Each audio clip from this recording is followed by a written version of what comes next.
Hello. आज हमारा जो लेक्चर है वो मॉड्यूलैरिटी के हवाले से है। मॉड्यूलैरिटी के बारे में एक कोट से स्टार्ट कर रहे हैं और इसमें बता रहे हैं कि इस बारे में तो बहुत बातें होती हैं कि मॉड्यूलैरिटी कितनी अच्छी चीज़ है और उसके क्या क्या फ़ायदे हैं, सॉफ्टवेयर आर्किटेक्चर में वो कितनी इंपॉर्टेंट है। लेकिन बहुत ही कम लोग इस बारे में बात करते हैं कि मॉड्यूलैरिटी अचीव कैसे की जाए, जो कि एक प्रैक्टिकल बात है, जो कि एक आर्किटेक्ट के पॉइंट ऑफ व्यू से बहुत इंपॉर्टेंट बात है। अब उसमें इसीलिए इसमें बताया गया है कि मॉड्यूलैरिटी क्या है। मॉड्यूलैरिटी जो है वो अपने सॉफ्टवेयर को छोटे छोटे मॉड्यूल्स में, जो कि लीस मतलब लेस कॉम्प्लेक्स हैं, उसमें ब्रेक करना। और ये नहीं कि जो मॉड्यूल्स हैं वो एक सिंपल फॉर्म में होते हैं और वो कॉम्प्लेक्स स्ट्रक्चर जब आप उनको डिफरेंट तरीक़ों से कनेक्ट करते हैं और उनको यूज़ करते हैं तो वो एक कॉम्प्लेक्स स्ट्रक्चर बना सकते हैं। ये कॉम्प्लेक्स एप्लीकेशन उसको आप सिंप्लीफाइड कर सकते हैं इन अ स्मॉलर मॉड्यूल्स। तो इसीलिए ये आर्किटेक्ट के लिए मॉड्यूलैरिटी को समझना बहुत इम्पॉर्टेंट है और इसके बहुत सारे टूल्स अवेलेबल हैं आर्किटेक्चर एनालिसिस में जो कि यूज़ होते हैं। और एक ऑर्गेनाइजिंग प्रिंसिपल है फॉर आर्किटेक्चर। लाइक आप किसी की चीज़ को डिफ़ाइन करेंगे कि एक अच्छा कोड जिसमें मॉड्यूलैरिटी हो, तो अब उसमें आपको एक फ्रेमवर्क प्रोवाइड कर दिया गया कि एक अच्छे कोड के अंदर, एक ऑर्गेनाइज्ड कोड के अंदर उसकी एक प्रॉपर्टी है कि वो मॉड्यूलर होगा। तो इस तरह से अब आपको एक फ्रेमवर्क दिया जा रहा है। जब इसके आगे हम कंपोनेंट्स देखेंगे कि हम उन कंपोनेंट्स का ख्याल रखेंगे कि तो उन कंपोनेंट्स का, उन फैक्टर्स का ख्याल रखते हुए हम एक अच्छा मॉड्यूलैरिटी को अचीव कर सकते हैं किसी भी कोड के अंदर। इसलिए ये गाइडलाइंस एक प्रिंसिपल प्रोवाइड करता है। अच्छा, मॉड्यूलैरिटी को अगर आप निगलेक्ट कर देंगे तो आपको बहुत मसाइल का सामना करना पड़ सकता है। और इसकी मिसाल इसको ऐसे दी गई है जैसे फिज़िक्स में एंट्रोपी का होता है, जिसमें ये होता है कि विद द टाइम जो है वो किसी भी सिस्टम में एंट्रोपी इंक्रीज़ होती है, यानी कि उसमें क्योस इंक्रीज़ होता है। इसी तरह अगर आपने एक सॉफ्टवेयर बना लिया है और आपके पास रिक्वायरमेंट्स आ रही हैं कि आपको उसको फ्रीक्वेंटली चेंज करना over the period of time, and if that is not being looked after by an architect, यानी कि उसका कोई आर्किटेक्ट उसके ओवरसी नहीं कर रहा, तो वो कोड बिल्कुल ही वो बिग बॉल ऑफ मड बन जाएगा। जब प्रिजर्विंग मॉड्यूलैरिटी, ये एक आर्किटेक्चर का एक ज़रूरी हिस्सा होता है। ये मॉड्यूलैरिटी को उसमें प्रिजर्व किया जाए। और इसमें ये भी लिखा हुआ है कि अलग से किसी किताब में नहीं लिखा हुआ होता है कि आर्किटेक्ट जो है वो मॉड्यूलैरिटी को इंश्योर करेगा, लेकिन it's like a domain requirement. अब हमने सॉफ्टवेयर के अंदर पढ़ा था कि डोमेन रिक्वायरमेंट क्या होती है। बहुत सारी रिक्वायरमेंट्स होती है जो कि क्लाइंट की तरफ से आती हैं, और जिसमें कोई फंक्शनल रिक्वायरमेंट्स हो सकती हैं, नॉन फंक्शनल रिक्वायरमेंट्स हो सकती हैं। लेकिन कुछ रिक्वायरमेंट्स ऐसी होती हैं, तो डोमेन रिक्वायरमेंट्स वो होती हैं जो आपको कोई बताता नहीं है कि इस चीज़ की रिक्वायरमेंट है, लेकिन वो एक अंडरस्टूड चीज़ होती है, उसका ख्याल रखना आपकी खुद की जिम्मेदारी होती है। तो इसी तरीके से मॉड्यूलैरिटी का ख्याल रखना एक आर्किटेक्ट की जिम्मेदारी है। क्योंकि सस्टेनेबल कोड बेस, अब सस्टेनेबल कोड बेस क्या है? एक ऐसा कोड बेस जो कि एक तो आज लिख तो लिया है, लेकिन उसको हम आगे भी यूज़ कर सकते हैं, उसको रीयूज़ कर सकते हैं, उसको मेंटेन कर सकते हैं। सॉफ्टवेयर नॉर्मली किसी ऑर्गेनाइजेशन में जहाँ पे भी डिप्लॉय होते हैं या किसी के लिए भी बनाए जाते हैं, तो उसको 10-10 15-15 साल यूज़ किया जाता है ऑर्गेनाइजेशन में। बहुत कम भी अगर कोई यूज़ करते हैं तो उसको 5 साल तो ज़रूर यूज़ करते हैं। अब एक ऐसा सॉफ्टवेयर, और अगर वो सक्सेसफुली एग्जीक्यूट उसकी सक्सेसफुल एग्जीक्यूशन हो जाती है तो वो ज़्यादा भी चलता है। अब उसको मेंटेन करना इज़ एन आर्ट। तो उसको मेंटेनेबिलिटी के लिए ज़रूरी है कि आपका कोड सस्टेनेबल हो, ब्रेक ना कर जाए, कोलैप्स ना कर जाए एट एनी पॉइंट। तो आपको उसको मेंटेनेंस का ख्याल रखना है हमेशा। और ये इम्प्लिसिट आर्किटेक्चरल कैरेक्टरिस्टिक है जिसके बारे में ऊपर बताया जा चुका है। ये कोड सस्टेनेबिलिटी में एक बहुत ही अहम किरदार अदा करते हैं। अब इसमें बताया जा रहा है कि डेफिनेशन बताई जा रही है कि module is defined as a standardise part और independent unit for building complex structure. अब आप कॉम्प्लेक्स स्ट्रक्चर बनाने के लिए उसका एक सिंप्लीफाइड फॉर्म है, ये हम ऊपर बात कर चुके हैं। सही है, एक इंडिपेंडेंट यूनिट है। जो इंडिपेंडेंट यूनिट का मतलब ये है कि दूसरों पर डिपेंड नहीं करता, ये मॉड्यूल जो है, ये यूनिट्स है। अब मॉड्यूलैरिटी को सॉफ्टवेयर में कई तरीक़ों से अचीव किया जा सकता है। एक जेनेरिक टर्म बताई है कि grouping related to code logically. सही है। तो कोड की आप ग्रुपिंग कर दें। अब वो ग्रुपिंग करने के बहुत सारे तरीके हैं। मिसाल के तौर पे ऑब्जेक्ट ओरिएंटेड लैंग्वेज, जिसके अंदर हमें पता है कि हम क्लासेस की बेस पे चीज़ों को डिफरेंशिएट करते हैं, तो हम उस क्लासेस की बेस पे ग्रुपिंग कर सकते हैं। इसी तरीके से फंक्शनल लैंग्वेज या स्ट्रक्चर्ड लैंग्वेज के अंदर हम फंक्शंस की बेस पे ग्रुपिंग कर सकते हैं। बहुत सारी प्रोग्रामिंग लैंग्वेजेस भी ऐसे मैकेनिज्म ऑफर करती हैं जिसमें आप जावा को देख लें, उसमें जो पैकेजिंग है या नेम स्पेस है डॉट नेट के अंदर, तो ये रेलिवेंट जो भी चीज़ें हैं, कोड्स हैं, उनको पैकेज करने की आपको ऑफर करती है। तो ये प्रोग्रामर्स के पास या आर्किटेक्ट्स के पास या डेवलपर्स के पास ये चॉइस है कि वो अपने ग्रुप को कैसे कोड करते हैं। नॉर्मली ये डेवलपर्स करते हैं, लेकिन आर्किटेक्ट को उसको समझने के लिए बहुत ही ज़रूरी है। सही है। Developers use modules to organize group-related codes, making it more manageable. For instance, in Java, अब ये देखिए इन्होंने एग्जाम्पल लिए com.mycompany.customer। अब एक लेमैन, एज अ लेमैन अगर आप इसको एनालाइज करें तो सबकी समझ में आ रहा है कि कंपनी नेम है और इसमें कस्टमर है, तो इसमें कस्टमर रिलेटेड कोड होगा। तो इस तरीके से करके भी जो है वो लैंग्वेजेस में मॉड्यूल्स ऑफर होते हैं और कोडर्स जो है वो उस तरीके से इसको यूज़ करते हुए अपने कोड्स को की ग्रुपिंग करते हैं। अच्छा, अब इसमें ये बताया है कि programming languages diverse mechanism offer करती हैं कोडिंग की, कोड की ग्रुपिंग के लिए। और ये एक बहुत ही चैलेंजिंग चॉइस है डेवलपर्स के लिए डिसाइड करना कि किस बेस पे जो है वो कोड को ग्रुप किया जाए। अब ये बता रहे हैं कि लैंग्वेजेस, मॉडर्न जो लैंग्वेजेस हैं वो हर तरीके से उसमें आप ग्रुप्स को, कोड को जो है वो ग्रुप कर सकते हैं। फंक्शन और मेथड्स की बेसिस पे भी कर सकते हैं, ऊप्स के अंदर आप क्लासेस की तरीके से भी कर सकते हैं। सही है। पैकेजेस में कर सकते हैं, नेम स्पेसिस में कर सकते हैं, और उसकी विजिबिलिटी आप डिफरेंट कर सकते हैं कि कौन सा मॉड्यूल किसके पास विजिबल है, किसको किसको कोई को किसके लिए एक्सेसिबल है, किसको नहीं है, कौन इसको यूज़ कर सकता है, कौन इसको यूज़ नहीं करेगा। क्योंकि मॉड्यूलैरिटी का मकसद ही यही है कि जो जो मॉड्यूल्स हैं, जो कि छोटे छोटे सॉफ्टवेयर की यूनिट्स है, वो इंडिपेंडेंटली काम करें, वो एक दूसरे के ऊपर डिपेंड ना कर रहे हों। तो उसमें आपको ये डिफाइन करना पड़ेगा कि कौन किसको एक्सेस कर सकता है और कौन नहीं कर सकता। तो इसलिए आर्किटेक्ट को ये चीज़ें समझना, हाउ डेवलपर्स पैकेज कोड, इसके लिए बहुत इंपॉर्टेंट है। Tight coupling between multiple packages can hinder the reuse. अब टाइट कपलिंग है, एक कोड की एक दूसरे के ऊपर डिपेंडेबिलिटी जो है वो बहुत सारे मसाइल पैदा कर सकती है रीयूजेबिलिटी के हवाले से। यानी कि एक कोड है जो कि बहुत ही डिपेंडेंट है, जब आप उसको रीयूज़ करना चाहेंगे, क्योंकि देखिए जब भी कोड रीयूज़ करना पड़ता है, एक क्लाइंट को आपने किया या एक जगह डिप्लॉयमेंट किया, अब दूसरे क्लाइंट की या दूसरी डिप्लॉयमेंट की रिक्वायरमेंट्स डिफरेंट होती हैं, तो वहाँ पे अब जब आपको उसमें चेंजेस करने पड़ेंगे तो वो आपके लिए बहुत मुश्किल होगा, क्योंकि बहुत सारी डिपेंडेंसीज होगी। एक जगह चेंज करेंगे तो आपको बहुत सारी जगह उसकी उसकी वजह से चेंज करना पड़ सकता है। In some cases, grouping numerous classes in monolithic application may seem convenient. However, when architectural restructuring is necessary, loose partitioning can create coupling issues. अब ये बहुत इंपॉर्टेंट चीज़ है।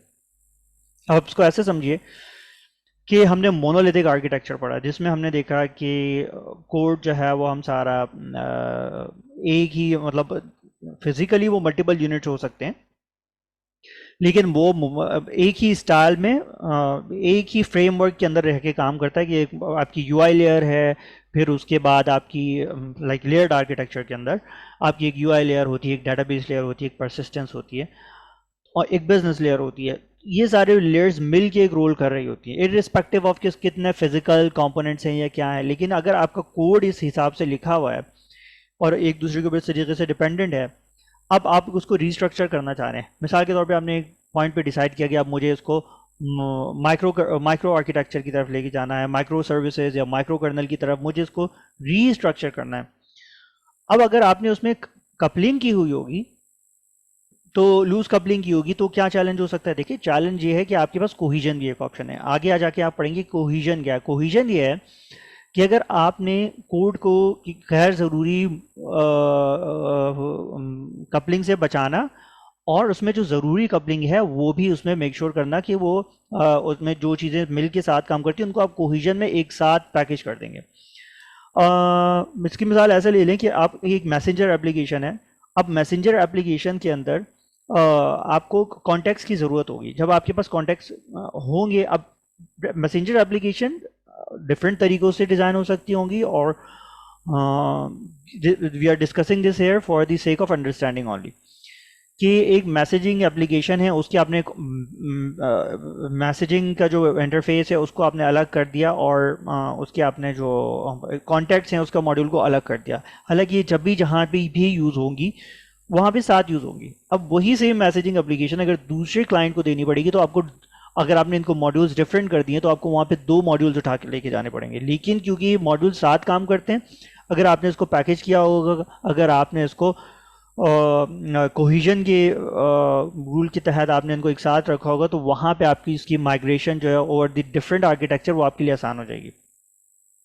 Modular design should be considered independently of the physical separation. वही वाली बात कि अभी आपके मल्टीपल यूनिट्स हो सकते हैं। मोनोलिथिक के अंदर हमने देखा था आपके 3 यूनिट्स हो रहे थे, मतलब एक आपका यूआई का मशीन थी, एक आपका बिजनेस और परसिस्टेंस लेयर थी, और तीसरे में तो आपको जो कोड है ना उसको आपने फिजिकली वो कितने मशीन पे है, या वो मोनोलिथिक है, या वो माइक्रो कर्नल है, उससे हट के देखना है आपने, उस कॉन्सेप्ट के साथ इसको मिक्स नहीं करना। Modularity is something different, it has not to do with something, it has not to do something with the styles जो कि हमने पढ़ा है मोनोलिथिक माइक्रो कर्नल। ये कोड लेवल की डिपेंडेंसी की बात हो रही है यहाँ पे जब हम मॉड्यूलरिटी की बात करते हैं। अब मॉड्यूलरिटी को मेजर करने के बहुत सारे तरीके हो सकते हैं, उसके लिए डिफरेंट टूल्स आते हैं।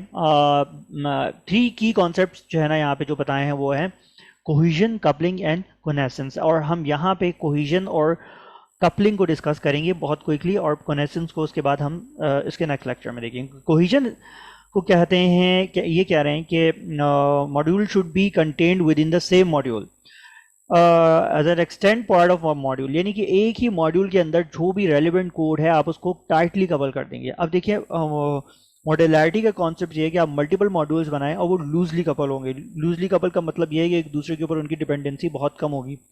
लेकिन जब एक चीज़ की डिपेंडेंसी प्रूव हो गई है कि एक चीज़ दूसरे के ऊपर डिपेंडेंट है, एक रिक्वेस्ट को फुलफिल करने के लिए उसको दूसरे कंपोनेंट की ज़रूरत है, तो वो आप एक ही मॉड्यूल के अंदर उसको पैकेज करेंगे और उसकी टाइट कपलिंग करेंगे, ताकि आप उसको अभी हमने पीछे रीस्ट्रक्चरिंग में इसी हवाले से पढ़ा था कि वो ताकि जब हमें उसकी रीस्ट्रक्चरिंग करनी पड़े या उसको रीयूज़ करना पड़े तो हम उसी एक मॉड्यूल को, सिंगल मॉड्यूल को दूसरी जगह पे माइग्रेट कर सके।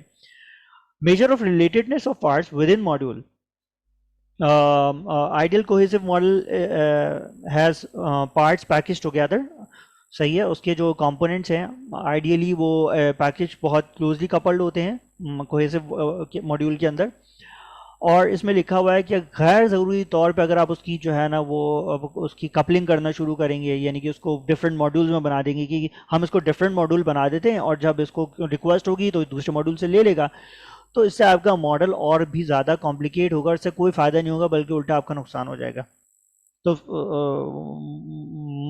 जिससे कहना कि achieving modularity for the sake of modularity is not a wise decision. अच्छा, अब इसमें डिफरेंट टाइप्स ऑफ बताइए। फंक्शनल कोहिजन है। फंक्शनल कोहिजन ये है कि every part of the module is related to other, यानी कि एक कोई कंपोनेंट्स आपस में इस तरीके से अगर रिलेटेड हैं कि एक के बगैर दूसरे का काम नहीं हो सकता, तो आप उसको कोहिजन के साथ एक साथ कपल करें, सिंगल मॉड्यूल के रखे के अंदर रखें उन कंपोनेंट्स को। उसके बाद है सिक्वेंशियल कोहिजन। सिक्वेंशियल कोहिजन ये है कि एक काम हो जाता है, two module interact where one outputs. अच्छा, सही है। तो सिक्वेंशियल मॉड्यूल क्या है कि एक का जो इनपुट है वो दूसरे का आउटपुट हो सकता है। सही, ये आपका सिक्वेंशियल मॉड्यूल है।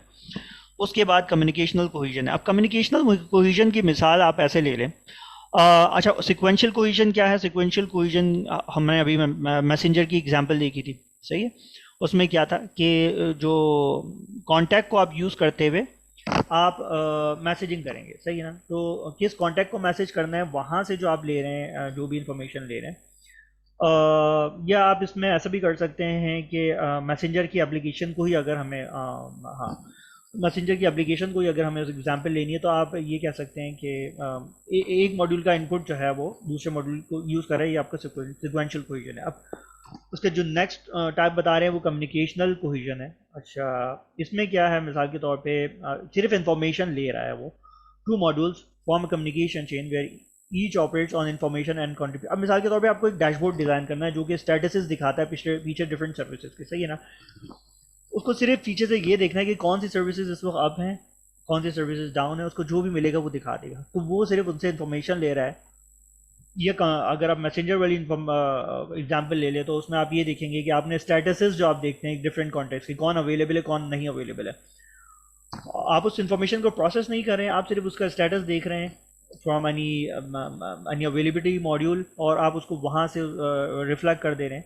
तो ये आपका कम्युनिकेशनल कोहिजन है। डैशबोर्डिंग की एग्जांपल इसमें ज़्यादा अच्छी एग्जांपल है, आप उसको कंसिडर कर सकते हैं। इसी तरह प्रोसीजरल कोहिजन है, आपकी जो एटीएम मशीन है, आप उसमें कार्ड डालेंगे, उसके बाद पिन डालेंगे, उसके बाद ये नहीं कि एक पर्टिकुलर स्टेप के बाद दूसरा पर्टिकुलर स्टेप होगा, परफॉर्म होगा, और इसी तरह से आपका पूरा ऑपरेशन कंप्लीट होगा। उसके बाद टेम्पोरल कोहिजन है, जिसकी बहुत अच्छी एग्जांपल हमारी विंडोज स्टार्टअप की बार है। अब इसमें बहुत सारे प्रोग्राम्स होते हैं, अब ये प्रोग्राम्स का आपस में कोई ताल्लुक नहीं है, लेकिन स्टार्टअप पे टेम्पररी ये, क्योंकि एक कॉमन एप्लीकेशन कॉमन प्लेटफॉर्म का पार्ट है, तो ये एक साथ इनिशियलाइज होते हैं, इसलिए ये टेम्परल कोहिजन कहलाता है। वहाँ पे स्टार्ट में जो भी प्रोग्राम्स आप रहे हैं, वहाँ पे माइक्रोसॉफ्ट वर्ड भी हो सकता है, वहाँ पे कोई मीडिया की एप्लीकेशन भी हो सकती है, वो आपका कोई मैसेंजर भी हो सकता है, इनका आपस में कोई फंक्शनली कोई भी ताल्लुक नहीं है, लेकिन क्योंकि ये एक साथ यूज़ हो रहे हैं तो स्टार्टअप पे तो इनका टेम्परल कोहिजन हो रहा है just for the time being. जब एक दफ़ा आपका ऑपरेटिंग सिस्टम स्टार्ट हो जाता है तो उसके बाद इनका आपस में कोई भी लिंक नहीं है।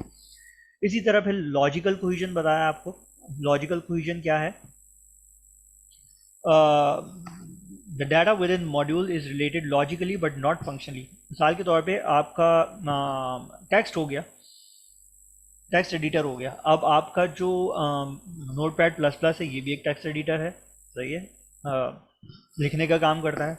उसी तरह आपका माइक्रोसॉफ्ट वर्ड है, ये भी एक टेक्स्ट एडिटर है, ये भी लिखने का काम करता है, सही है। इसी तरह आपका जो विजुअल स्टूडियो होता है वो, उसमें जिसमें आप कोड लिखते हैं वो भी एक लिखने का काम करता है, वो भी टेक्स्ट एडिटर है। तो सारे टेक्स्ट एडिटर्स हैं, लेकिन इनके फंक्शन डिफरेंट है, काम सारे अलग अलग करते हैं। उसी तरीके से आपके प्रोग्राम के अंदर कोई भी चीज़ ऐसी है जो कि जिसका जिसका फंक्शन तो डिफरेंट होता है, लेकिन उनका उनका जो उनकी जो लॉजिक है जो परफॉर्म कर रहे हैं वो सेम होती है, तो उसकी बेस पे भी उनका कोहिजन हो सकता है। और वर्स्ट फॉर्म ऑफ कोहिजन क्या रहा है कि वो को इंसिडेंटल कोहिजन है, सही है। जो कि बस जिसकी मिसाल मिसाल जो है हम लोग बिल्कुल नेक्स्ट स्लाइड में देख रहे हैं, और वो ये है कि the degree of cohesiveness of a particular module is at the presence of a particular architect. For example consider this module definition. अब इन्होंने बोला कि ये एक मॉड्यूल है कस्टमर मेंटेनेंस का, इसमें इन्होंने ये सारे ऑप्शंस दिए हुए हैं। एक कस्टमर मेंटेनेंस का मॉड्यूल है किसी भी सॉफ्टवेयर के अंदर, मिसाल के तौर पे दराज हो गई या कोई भी जिसे कहते हैं आप मार्केट प्लेस एप्लीकेशन हो गई। अब उसमें आपका एक कस्टमर का मॉड्यूल है, उसमें आपके पास क्या क्या ऑप्शन है, आप कस्टमर ऐड कर सकते हैं, आप उसकी इन्फॉर्मेशन अपडेट कर सकते हैं, आप गेट कस्टमर करके उसको व्यू कर सकते हैं, नोटिफाई कर सकते हैं। तो ये सारे ऑपरेशंस आप किसके ऊपर परफॉर्म कर रहे हैं? ये सारे ऑपरेशंस आप कस्टमर के ऊपर परफॉर्म कर रहे हैं। लेकिन आपने यहाँ पे देखा कि नहीं, ये दो चीज़ें थोड़ी सी डिफरेंट है। गेट कस्टमर्स ऑर्डर और कैंसिल कस्टमर ऑर्डर, यहाँ पे आप जो भी फंक्शन परफॉर्म कर रहे हैं वो आप ऑर्डर के लिए कर रहे हैं, वो कस्टमर के लिए नहीं कर रहे हैं, सही है ना। तो अब इसका आइडियली तो ये होना चाहिए कि आप कस्टमर मेंटेनेंस का मॉड्यूल बना दें और एक ऑर्डर मेंटेनेंस का मॉड्यूल बना दें, तो ये तो बहुत अच्छी बात है। लेकिन वही बात है कि क्या तरीका सही है? फिर अगेन वही वाला जवाब जो कि सॉफ्टवेयर आर्किटेक्ट को देना चाहिए कि इट डिपेंड्स। अगर आपका ये मॉड्यूल फ्यूचर में एक्सपेंड नहीं होना और यही दो ऑप्शन आपके रहने हैं ऑर्डर मेंटेनेंस के अंदर फॉर नेक्स्ट 5 ईयर्स और 7 ईयर्स, आप इसमें कोई चेंज नहीं देख रहे, तो बेहतर तो यही है कि आप उसको सिंगल मॉड्यूल के अंदर ले जाएं। अभी आपको सिंगल मॉड्यूल के अंदर तो लेके आ गए क्योंकि आपकी रिक्वायरमेंट है, लेकिन ये क्या होगा, ये आपका ये जो ऊपर बताया था को इंसिडेंटल कोहिजन है ये आपका, सही है। तो ये वही डिस्कशन नीचे भी किया गया है।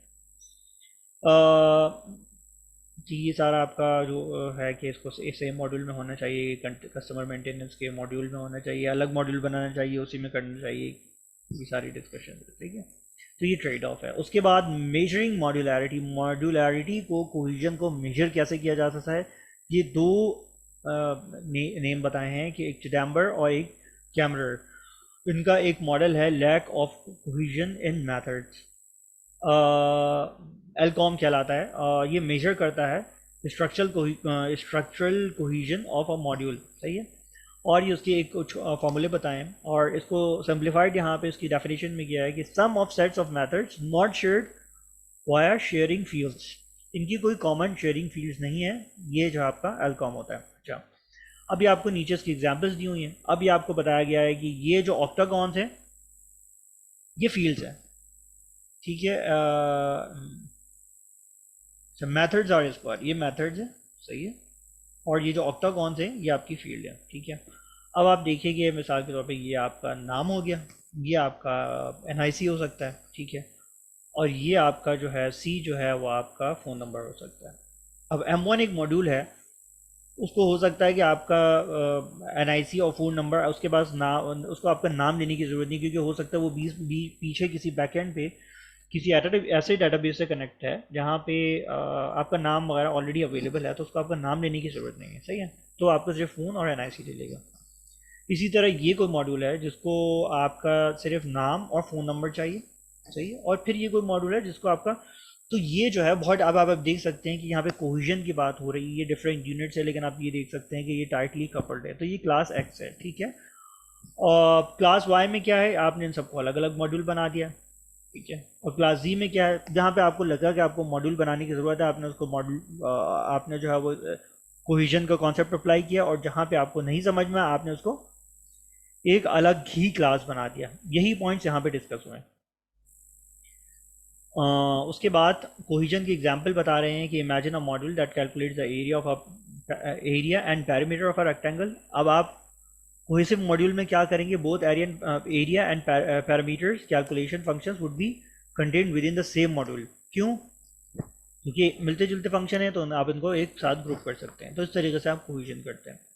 उसके बाद जो अगला जो मॉड्यूल है वो कपलिंग है। उसमें उन्होंने दो किस्म की कपलिंग्स बताई हैं, एक एफरेंट बताई है, एक which is A for afferent and then E for afferent, ठीक है। afferent and afferent, ठीक है। अब जो है A afferent जो है वो बताई है जिसमें आपके इनकमिंग कनेक्शंस आ रहे हैं, और E afferent जो आई है वो आपके आउटगोइंग कनेक्शंस बता रहा है। It's just like calls in your cell phone, आपकी जो इनकमिंग कॉल्स हैं उसी तरीके से आपका एक मॉड्यूल है जिसमें इनकमिंग रिक्वेस्ट ज़्यादा आ रही हैं, इनकमिंग रिक्वेस्ट आ रही हैं, तो वो आपकी एफरेंट कपलिंग होगी। और अगर आपकी आउटगोइंग रिक्वेस्ट आ रही हैं तो आपकी वो कौन सी टाइप की कपलिंग होगी, वो आपकी ई एफरेंट कपलिंग होगी, ठीक है। अब इसमें उन्होंने कहा इसके फर्दर 3 मैट्रिसेस हैं, क्योंकि मेजरिंग मॉड्यूलैरिटी को मेजर करने की बात हो रही है।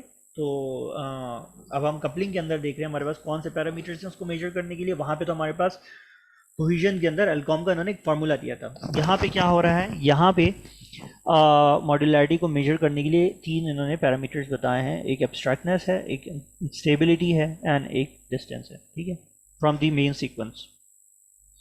अब एब्स्ट्रैक्टनेस क्या है? एब्स्ट्रैक्टनेस वो होता है कि आइडियली एब्स्ट्रैक्टनेस इज़ अ कॉन्सेप्ट जो कि प्रोग्रामिंग में यूज़ होता है, कि जिसमें यूज़र्स को और इवन डेवलपर्स को या आर्किटेक्ट डिज़ाइन कर देता है। अब डिफरेंट डेवलपर्स किसी कोड के ऊपर काम कर रहे हैं, उनको अपने रिलेटेड कोड का तो पता होता है, बट ओवरऑल कोड इतना विजिबल ना हो, तो ये एब्स्ट्रैक्टनेस है।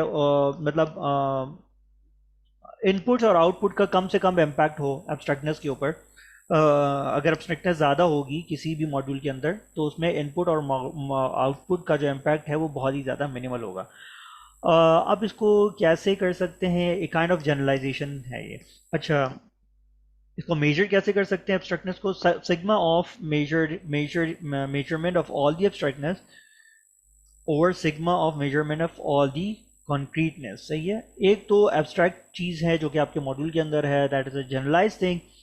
एक है एब्स्ट्रैक्टनेस। एब्स्ट्रैक्टनेस क्या है? जो कि related to that particular function है, सही है, तो या दैट पर्टिकुलर क्लास है। अब किसी चीज़ में जितनी ज़्यादा एब्स्ट्रैक्शन होगी उसकी एब्स्ट्रैक्टनेस उतनी ज़्यादा होगी, सही है, इट्स वेरी कॉमन।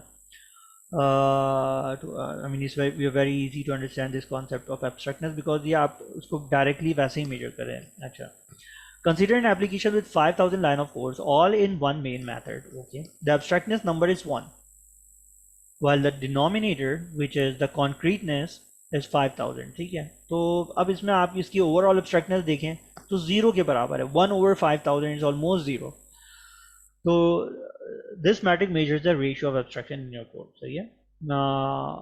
आर्किटेक्ट्स इसको कैलकुलेट करते हैं जिस तरीके से ऊपर हमें फार्मूला बताया हुआ है, सही है। फिर उसके बाद एक और मेजरमेंट बताई गई है इनस्टेबिलिटी, सही है, जिसमें रेशियो बताया गया है E efferent coupling over E plus A efferent coupling, सही है। अब आप ऐसे ही किसी भी नंबर किसी भी इक्वेशन में न्यूमरेटर बड़ा होता है तो उसके ज़्यादा होने से वो वैल्यू बढ़ जाती है। मीन्स क्या?